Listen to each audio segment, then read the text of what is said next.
Hey, it's Bruce, WeedersDigest.com. Hey, listen, I'm heading out on the lake today for a little walk, and it's one of those days where it's just great to get out on the ice. And it's 55 degrees, short sleeve shirts, and yet at the same time, the ice is starting to get pretty soft. As you can see, I'm able to dig it up pretty good just by walking on it. Yet at the same time, just a few feet away, we've got what's called black ice, and that really is starting to get to the point where it's going to start turning into honeycomb.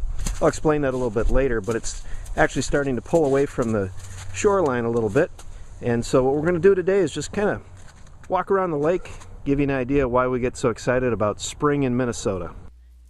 So just, kind of some different pictures that I took around as I was walking around was this is just right along the dock where you can actually see that the dock posts, what they do is they draw the heat in and then actually open up an area right around the dock post. And so that ends up being a drain that drains all the water from the area that comes onto the surface as the snow melts.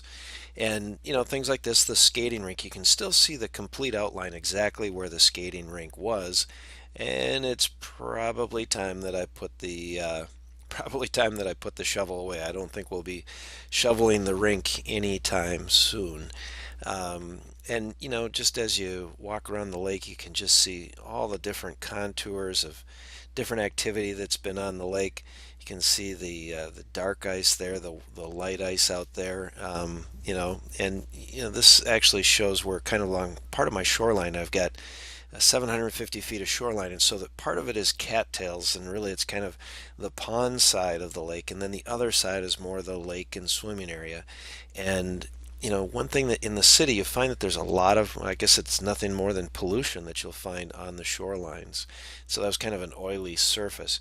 This you can actually see the cross-country ski tracks literally going right through and right to an area that's now open water.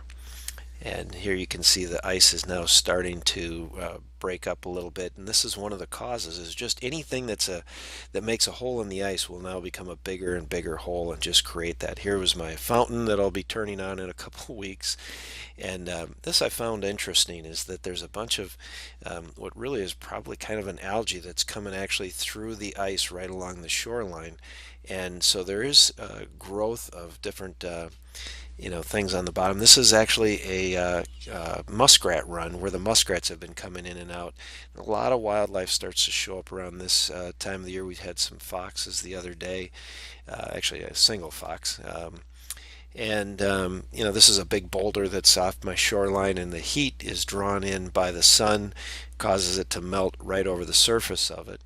This is the tip of our peninsula going up to the shoreline, and a big crack out in the middle of the lake that's just continued to grow. And then it went all the way up to this point. This is about a half-mile long crack that you could actually trace. And one of my neighbors that obviously failed to take off his canopy, and the snow got a little bit heavy back about a month ago and caused that to collapse. And the ducks are starting to come around. This is at the very end of the peninsula.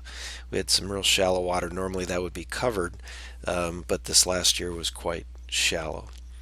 So really what's going to happen now is really over the next days we've got some good sunshine that's forecasted, and so these areas like this will keep getting darker and darker and darker. They'll turn, go from a gray to a black, and then that black will eventually become what's really like a honeycomb. There's no density to it.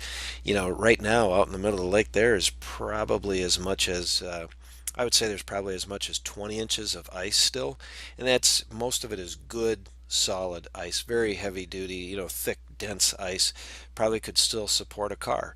But what will happen is that the water starts to run. It's a little hard to believe when it's 20 inches thick, but the water will start to run through there, and as it runs through, it just causes it to break down. And as it breaks down, it gets more and more porous and turns to like a honeycomb, and then it actually will oftentimes just sink. It'll sink to the bottom. One day you'll have ice, the next day it'll all be gone. So as I walked around the lake, just taking different pictures, I found, it's really nice to see that people will bag up after they've been, had a dog out on the lake.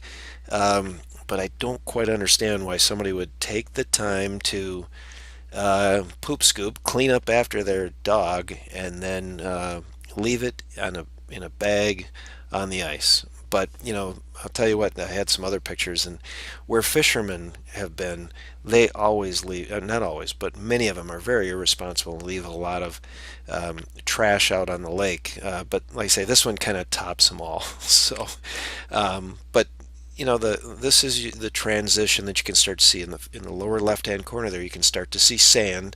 This is right on my shoreline. It looks like we've got probably about 10 feet of gray ice that is soon to be honeycomb. And then out there is white ice that, like I say, I just walk there and it's very stable, very solid. But that'll just keep going out further and further. And then when we get some really good warm weather, it'll suddenly just, it'll all change very quickly.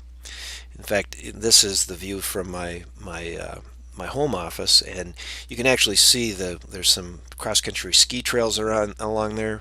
You can kind of see those tracks, and then you can also see where the skating rink is. So anyway, check back. I will get out there and take some more pictures as we end up the season here very shortly, about 2 weeks away from Ice Out.